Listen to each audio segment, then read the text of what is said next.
What is going on, Atlanta Falcons fan, man? Y'all know it is your boy Antoine Smith stopping in right quick.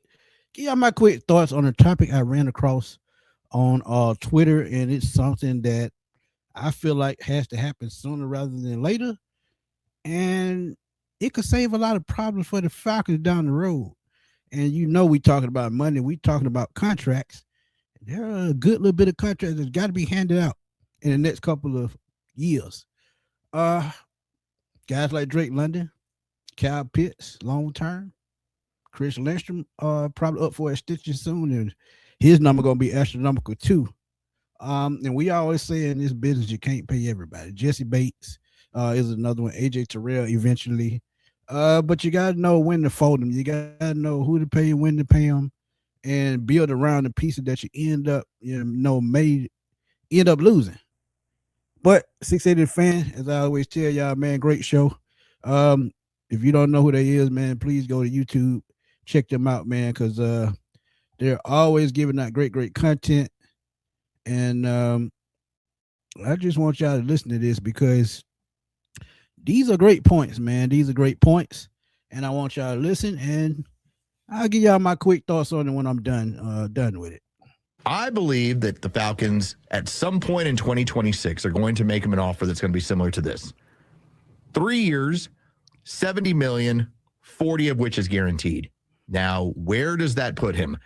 That puts him above where Saquon is in terms of your average. Give me those numbers one more time. A 3-year extension. Okay. At 70 million with 40 million guaranteed. Wow. Now, here's the reason why. Because of where he is in his numbers. And this is why you don't want to wait with running backs. You will still have his next year at $11 million. So you're tacking it on to what's going to be his 2017 season.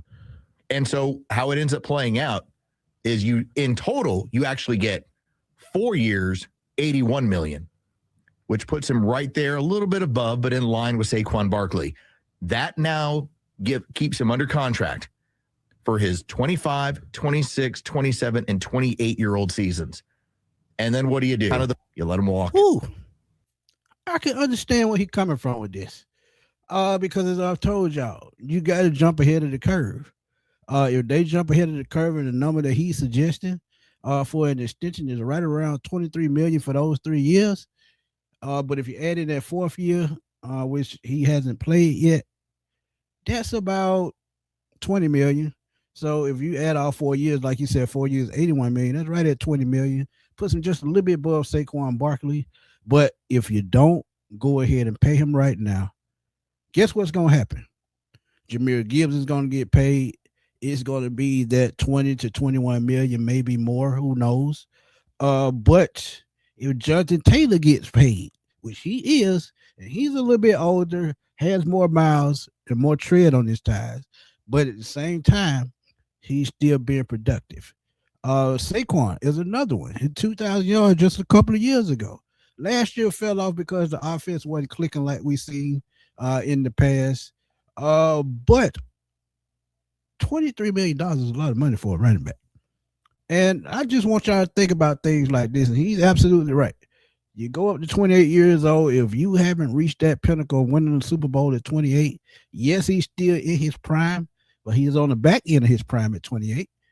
Do you give him another contract, which he's probably going to want around the same and close to 20 million, even though the number may have went up, after that.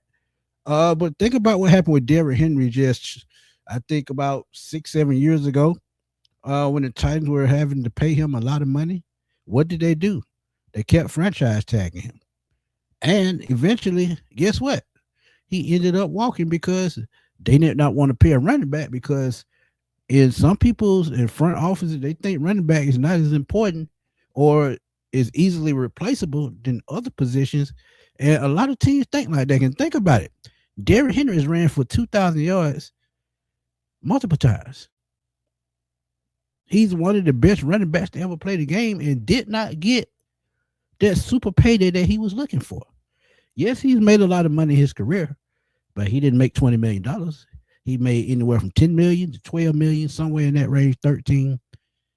And I'm telling y'all, If they don't get ahead of this curve, Bijan, it's gonna get ugly real fast. And trust me, the Detroit Lions are watching because wherever they give him, Detroit said we just got to up there just by a little bit. But if Detroit jumps out and say, "Hey, we think Jahmyr Gibbs worth $21 million," and look what happened with his running mate, he's gone. I think he's in Houston now. Montgomery, I think he's in Houston because he didn't want to play second fiddle. And Bijan lost his running mate in Tyler Algier as well, but they went out and got Brian Robinson, a guy that I think can come in, and get him, decent amount of yards and give Bijan the rest every now and then. But, do you really want to pay $23 million for a running back? It's a tough decision, but you got to think about it. Looking at the stats, and I'm looking at the stats right now, Bijan's last 2 seasons, over 1,400 yards, over 1,450 yards each season. 21 touchdowns total, including a 93-yard, game breaker. Then when you look at receiving stats, over 400 yards the first 2 years. Third year, almost that combined in just one season with 79 catches, 4 touchdowns. And it's only, I think, 3 Falcon running backs that went over 1,300 yards back-to-back season. We all know who they is. Michael Turner, Jerry Riggs, William Andrews. Bijan Robinson joined that club. 2-time Pro Bowler, All-Pro in 2025. 2,298 yards from scrimmage. Every time he touched the football, 6.3 yards a touch. You don't want those kind of problems. So what do you do in this situation with the running back position that puts you in a position that I think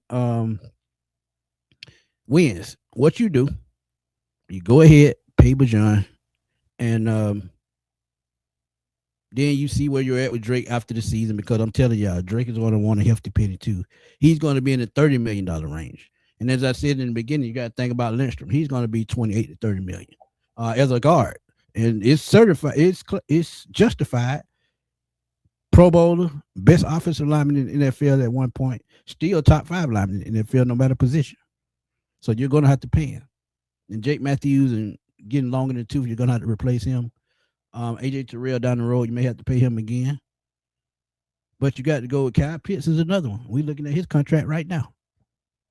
$20 million possibly. So what are you going to do? Go ahead, pay Bijan now. If you feeling Kyle, go ahead, pay him too. Drake, if you can fit it in, and he goes, to get paid next year, and when it starts, when we have more cap space, you do it.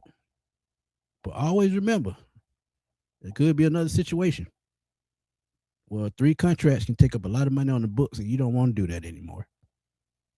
So you can't pay everybody. So be smart, pay who you need to pay, do what you need to do. But I'm telling y'all, Bijan is the face of the team. I think you pay him first. If you don't pay him and risk losing him, that's going to be one of the biggest losses in franchise history. Just saying. And I tell y'all all the time, nobody's safe, and this is why I say that. At the end of the day, money talks. So you got to think about it. Bijan, do you pay him? Yeah, you got to. Probably one of the best, probably top 3 to 4 players in the NFL, regardless of position. He's just that dynamic. So, look, y'all know what to do, man. Tell me what y'all think. Should the Falcons pay Bijan right now? Or should they take a risk and play one more season and see where things go from there? But I say pay him right now.